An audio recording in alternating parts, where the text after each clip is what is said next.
Hello everybody and welcome to the GTR24 Sprint Series highlights here from Bathurst. This was the standings going into the race. Bathurst Esports Simplicity were leading by just 8 points from Musto GD Esports. It was very close indeed after the Hungaroring race where Musto gained 8 points on them, but they haven't won this season. Could they put that right today? This is a circuit we'll be racing on, the 23 corners of the Mount Panorama circuit in Bathurst. What a brute it is. It claimed a lot of victims as well, I'm afraid, throughout this race. It was a really tough one, it has to be said.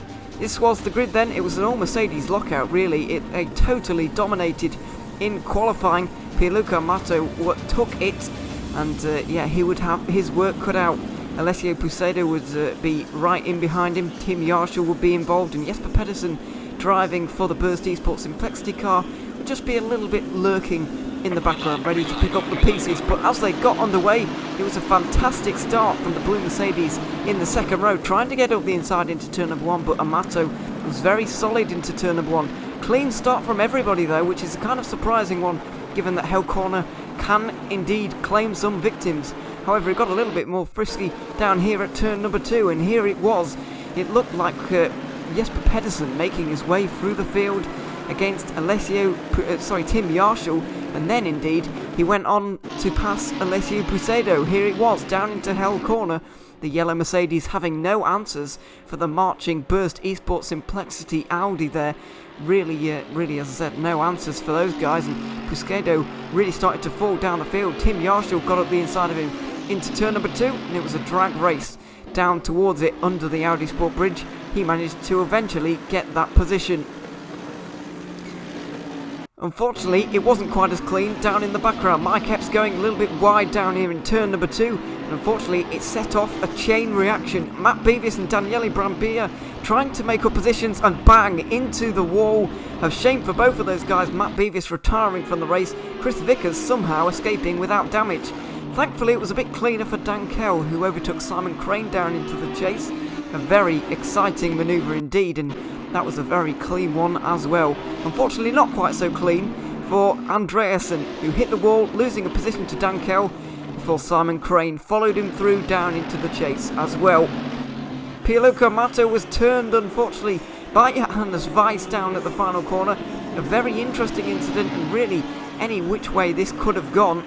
It was really 50-50, it has to be said. We're going to have a look at a replay on the right hand side as well, because it really was difficult to figure out what happened here. Down into the final corner, Pierluca Amato just defending really down the inside into Murray's corner. Johannes Weiss trying to get the run on him, but unfortunately there was a big black Mercedes in the way, and he turns the Italian around, forcing him to get a drive-through penalty. Mikael Moe was trying to make the moves also on the Aston Martin of Sean Bennett.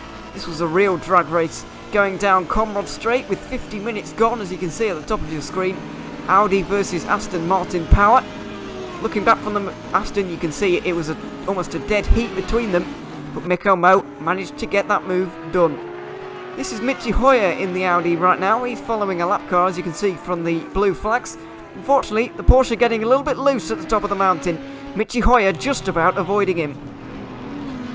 And there you can see a big accident there indeed for Matt Webb. He had to pit for damage after crashing, as you can see in the S's. Michi Hoyer also had to pit after sustaining damage with just 33.5 minutes to go. The main excitement for the final part of the race was the battle for the lead, which kept on coming down and down. Luca Schmidt catching Kasper Henningsen lap after lap after lap. Eventually it all came to head at turn number two, but unfortunately it was Breinegard getting involved with a lap car, really pushing Luca Schmidt off. He let two of the cars through, but didn't see the third, sending the blue Mercedes a little bit wide, losing him about 3 to 4 seconds, and eventually settling that battle. This battle wasn't settled though, between Hinsai and Daniele Primavera. As Hinsai rejoined the circuit, they made contact and both were spinning around at the chase. Daniel Frommout had also hit the wall down there after avoiding Hinsai, but he sustained damage at Forest Elbow, as you saw on the right hand side of your screen, and also on the right hand side, see Hinsai trying to rejoin the track. Unfortunately, Christian Pallison hit him, sending the Bentley spinning around many times. Pallison had to head into the pit lane. Daniel Fromen also had to head into the pit lane after that little accident, but decided to stay out, eventually retiring at turn number 1. But here was the race winner, a fairly easy last 20 minutes for Casper Henningsen, who took Bathurst Esports Simplicity's 3rd win of the season in their Audi. A fantastic race from them and extending their championship lead, as you'll see in a moment. Here they are then. This was the standings coming into the race, just an 8-point gap for Bathurst Esports, but now it's extended to 33 points, with Musto GD Esports not scoring any points, and AAA Esports just sitting there in 3rd, with Euronics, number 57, in 4th.